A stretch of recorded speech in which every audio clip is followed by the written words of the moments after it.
Hi there, welcome.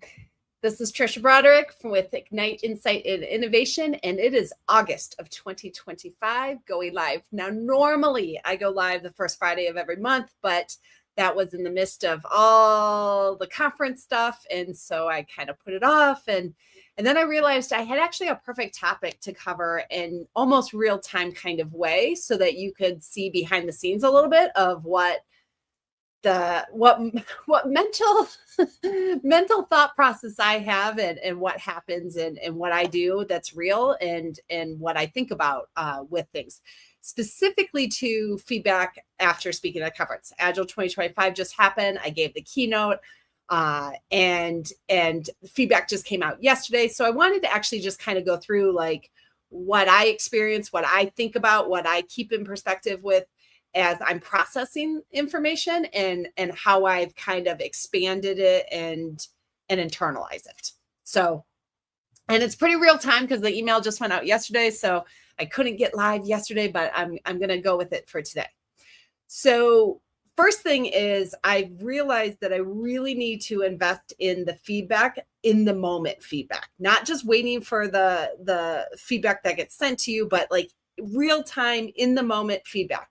That can look like how many people are coming up and asking questions afterwards, how many people talk to you, and in this case, I had some extra dynamics of being able to kind of have specific people that I respect, that I knew were going to be in the session, to kind of see what their feedback was. And that included people that have seen me train a ton, like Jake Calabrese or Bob Hartman, to my co-author, Diana Larson, and what was her reaction. So I really like lean in the moment to, if there are people that I really respect in terms of their delivery, their performance, their viewpoints, their experience, and can they give me feedback? Can they give me information with it? If I'm looking for very specific like improvement feedback, I will actually try and ask somebody beforehand too. I don't want to just put somebody on the spot right afterwards and be like, "What'd you think?" Right? They'll tend to tell you with those things. But if I'm looking, it's like, "Hey, I feel like I could make some improvements in this delivery aspect. Can you watch for it?" And then get that feedback. It's just incredible kind of data. It's personal, it's one-on-one, it's you're requesting it, so your brain actually handles it a little bit better when you're getting it. So I really will reach out for kind of things along those lines in the real-time dynamic. In this particular case, I also had the real-time dynamic data that I don't usually have. I've had a couple times, but not always, of how many people purchased my book, how many people wanted to take a photo with me afterwards, and things like that. Not that I was sitting there counting each photo. Don't get me wrong. I'm not weird. Okay. But I did know how many books that I had. And considering the book had been out for a couple years already in this community, selling 150 books was a huge data point for how well this keynote resonated with people, how well people wanted to learn more and engage more, and to just invest in, and felt a connection to me. So I walked away, real-time data, super happy, super emotional, super proud. I mean, my ultimate goal going into that was, could I inspire somebody? Even one person, if one person can be inspired. Now there's really a keynote goal. It needs to be more than one person if you're trying to deliver for the organization and the organizers. But like in my head, that was, can I inspire people to build their resilience, to keep going, to invest? And having someone like Jim Highsmith come up to me afterwards and telling me he was inspired, real-time data, I was happy. I was happy. I was flying high, and I continue to fly high from that data. The hard part about real-time data is rarely will you have somebody that comes up to you and goes, "That sucked." Occasionally you do. Occasionally it can happen, but more times than not, the real-time data is going to be reinforcing, is going to be positive in that regard. Now you may get no data, which also could be data. If nobody's really approaching you, nobody's kind of asking questions, responding afterwards, talking about it, then that's data in itself. But in general, there's not a ton of people that will kind of walk up to you and go, "Oh, I hated when you did that." Which in some ways think I'm grateful for. I don't know how I would do in that moment. Depends maybe on who it is and the timing of it with it.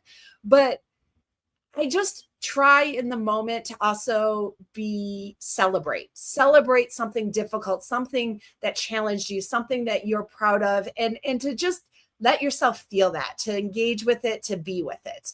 And that very much happened for me this go round. I'm still kind of like, I even think about it and I'm still smiling as I'm going forward with it.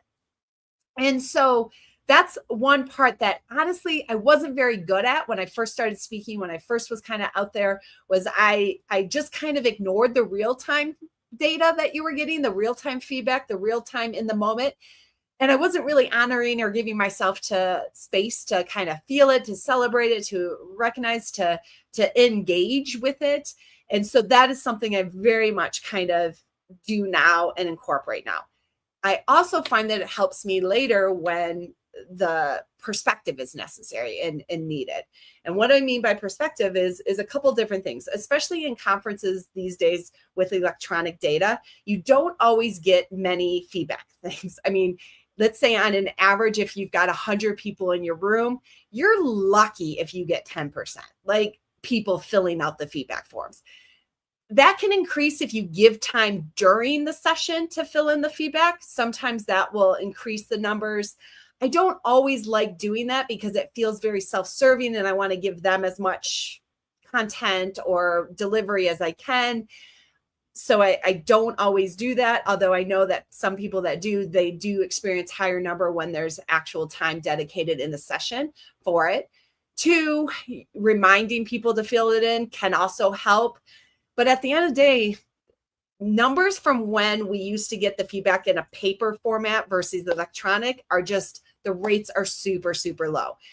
So you have to go in understanding that this, whatever feedback you get is not really a full representation of everybody that attended your session. And it's easier to remind yourself and tell yourself that than to really internalize it, but it is a reality that's there. 2, it's anonymous. And so it's difficult. I'm not a big fan of anonymous feedback. Sometimes I've had people sign their feedback, but more times than not, you can read a piece of feedback differently than they intended. I've had that happen to where I was speaking with somebody and we got a piece of feedback. And honestly, I internalized the feedback. I was like, oh my gosh, I did this. And I was trying so hard not to do that. And by chance, when me and my co-speaker were talking about that feedback and I was apologizing for it, the person who gave that feedback actually overheard us and went, no, that's not what I meant. This is what I meant. And they meant something completely different than what I had internalized. And so that's one of the struggles with anonymous feedback is that you can internalize it in different ways than really what was intended. It's tricky, right? You can't have a conversation to better understand, to better engage with it, to better internalize it. Another perspective dynamic from it is often it's binary type feedback. Did you like it? Did you not? And there's not always information about what or details. And so a lot of times when I'm creating this new course or things, I'm asking very specific feedback questions of like, did this concept, was this skill, learning the skill valuable? Not just a general net promoter score. And there's value in net promoter scores and all kinds of, just general ratings along those lines. But if you're trying to improve or learning specifically what you want to do better or different, you're not always going to get that feedback, not only because it's low, not only because you might interpret it differently, but often sometimes the questions are just binary and you just won't get the data. And even when they ask the questions, not everybody fills those in. They just give that binary answer up front. And so you're left kind of not knowing with that. And so those are just things that you have to kind of take into consideration. The other thing I'm going to highlight that I always get nervous about highlighting it because I don't want it to seem like I don't care about feedback. But there are times when somebody gives feedback that is just not valid feedback. I was working with a speaker once and they were doing a lightning talk. That's a 5-minute talk they were giving. And one of the pieces of feedback they got was didn't go deep enough on the topic. Like, this is a 5-minute talk. I'm just going to rip that feedback up. Like, that's not something you should That's just not valid feedback for a 5-minute talk about going deep enough on a topic. Is just not realistic. It's just not valid. And yes, people can have that opinion. Yes, people can have that desire, but it doesn't mean you had to change anything or you did something wrong or there's an alternate. Thank you is kind of how I sometimes have to feel about that. And so a lot of times, sometimes the feedback that you're getting are from people that have never spoken or just incorrect on their request with it. My ability to weed those at the beginning, not good. I'd be like, how would I, if that was me that got that lightning talk go deeper, I would have been like, how do I speed talk in my next 5 minutes to go really deep as quickly as possible, or give them a book of a handout. And I just would have compensated in a way that actually made it worse, if that makes sense. And so this is where it can be handy, again, going through that feedback with somebody that you respect, somebody that's knowledgeable in the area, to help you kind of understand, okay, this is the good part of that feedback. Here's what you could take. Maybe you could give a handout that could help them in finding more additional resources if you really wanted to. But honestly, for a lightning talk, that seems like overkill too. But just somebody that can walk through that with you so that you don't overcompensate for something that maybe you shouldn't be overcompensating for. Just another perspective to look at, to take into consideration. And then another perspective to take into consideration is not everybody's going to agree. You can have, for a person that absolutely loved your session, loved it to the nth degree, and somebody that absolutely hated it. It will happen. Partially, sometimes it's you, they just don't connect with you. Sometimes it's not the content that they wanted. Sometimes it's just their opinion and they didn't like it. I got, my scores coming back on my feedback for this go round was wonderful, like reinforcing the real-time data that I was experiencing, everything. But there was one person that gave me, I think it was like a 2 or 3, that did not like it on any form or fashion. Basically, and I won't read the whole comment. They did leave a comment, which I do appreciate, because if they had just given me the 2 or 3, I don't know, right? So I do appreciate that they left a comment. And basically they were, please have presenters center their topic on professional, valuable topics that their audience can leverage in their careers and professional lives. Any session speaker would have been better than this one. Focusing on the pursuit of handstand destroys the credibility and reputation of the speaker. Do better. And they really didn't like it. Now, I could sit here and go, well, it did have work stories throughout it. It did tie to those things. But none of that, actually, I don't need to defend those things. The reality is that is genuinely how they felt. And I appreciate that they told me that. Honestly, it is a fear that I sometimes had when I started creating this, is like, I didn't want the center and the focus to be about the handstands, but about the resilience in learning the handstands as it related back to the workplace, which is why I tie it back in different ways. But for that person, that didn't land. For that person, it seemed self-serving and self-centered. And that's a legitimate viewpoint. Now, is there something I can take from that? Yes, I'm going to continue to still make sure that I'm pulling in those stories, but also I'm going to look at the overall and kind of go, did everybody have that feeling, or did majority of people have a different feeling that I'm experiencing? And just for this one person, I was not their cup of tea. My content didn't register with them, didn't resonate with them. For somebody else, it did.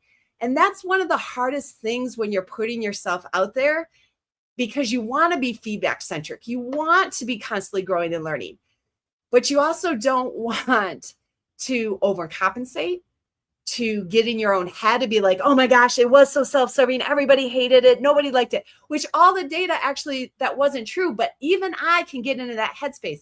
I remember one of my first talks, I had this like amazing feedback, a long line. People are respected, giving me all the real-time data. Very, very good. And then 2 people didn't like it out of the 150 people I think that were in that session. And I hyper focused on those 2 people. I was like just devastated. I ruined their conference. I ruined their time. I didn't deliver.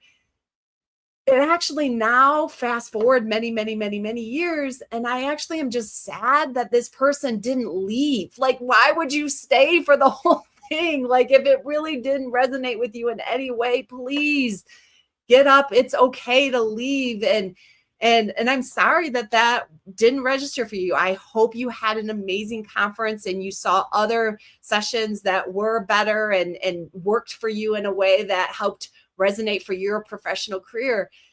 But I've had to learn how to not internalize those and rewrite the story for myself. And that's been the trickiest part for me because I'm still human. I still like that hurts. like, talking about my reputation and telling me to do better, like it hurts. Like I'm a human being. And yet I appreciate that they felt that passionate to tell me that was really their viewpoint. And I still do take a core of what they are saying to heart in the sense that it was why I was very, very particular about not making the entire keynote about the handstand. I was very, very particular about tying it back. Each call to action was a work-related element, not associated to the handstands. That didn't register for that individual. Maybe I need to do more in that. Maybe I could highlight something more. I'll look at it, but I won't overcompensate for one comment. And that took some maturity, some time, the various perspectives that I now kind of make sure I'm thinking about, as well as that real-time data to help me process that, struggle with that in a productive way, in a healthier way than what I used to do, where I would be like, oh, it was horrible and everybody hated it. And it didn't matter what anybody would say because I got that one comment, I would just totally destroy myself. And I think this is one of those things that it's why there's strengths of feedback and struggles with it and stressors when it's coming. And you've got to learn how to incorporate your perspectives, your real-time data, and your objectives, because not everybody's going to like you. I don't like everybody. I've been in sessions where someone was like, that was amazing. I'm like, no, it wasn't. But that was to me, and that's okay. And I think that's one of those things that I've had to really keep internalizing, keep learning from is how do I make sure I get the feedback that I need to keep growing, to develop, to honor the opinions, to recognize them, to even in some cases, like I would be like, I'm sorry you hated it that much. And even right now, I'm still slightly uncomfortable and still upset about it, that I'm laughing, not out of like, I find you hilarious. I'm laughing because I feel so bad. And it is a horrible habit that I have to laugh when I'm in a like horrible spot, but like, that is natural for me, and to embrace the human part. Like, as people are kind of, you don't have to like everybody. Everybody doesn't like you. Everybody's got opinions, and that's legit. Be careful to not just dismiss them outright completely, though. And that's the other perspective of, can you still find a nugget in it? Can you still find an essence in it, a 2% truth in it that can help you? And as long as I feel like I'm doing that, then I'm honoring who I want to be and authentically showing up and continue to go, and to recognize that I'm still hitting my goals and still accomplishing things that I'm trying to do, and enjoying it along the way, and not hyper focusing in on something that just stresses versus leveraging it for the good. So I hope this was helpful in me sharing and exposing a little bit of what even somebody who's been speaking since I think like 2009 goes through when looking at feedback, when dealing with real-time feedback and what that looks like. And hopefully that's helpful. I don't know. It was helpful to me in that I got to process it out loud. I already feel a little less stressed about it and things. And I'm able to focus again just on the excitement that I had and the feedback that I got, and continuing to challenge myself and to push myself and to grow and to learn. And all the feedback helps me to do that, both the real time, the anonymous feedback from the conference, and post feedback, even from these streams and from people along the way. So thank you. And again, if you are at Agile 2025, I had an amazing time. I sent out multiple appreciation posts on it. I'm still riding high. I'm still just so honored to have gotten that opportunity, to have inspired as many people as I did, to have made a difference. And at the end of the day, that's all I can hope for and all I'm aiming for. And so I am grateful and happy. So thank you. I will see you next month, and probably back to my normal first Friday of the month. Otherwise, if you have a topic you want me to cover, let me know. Till next time.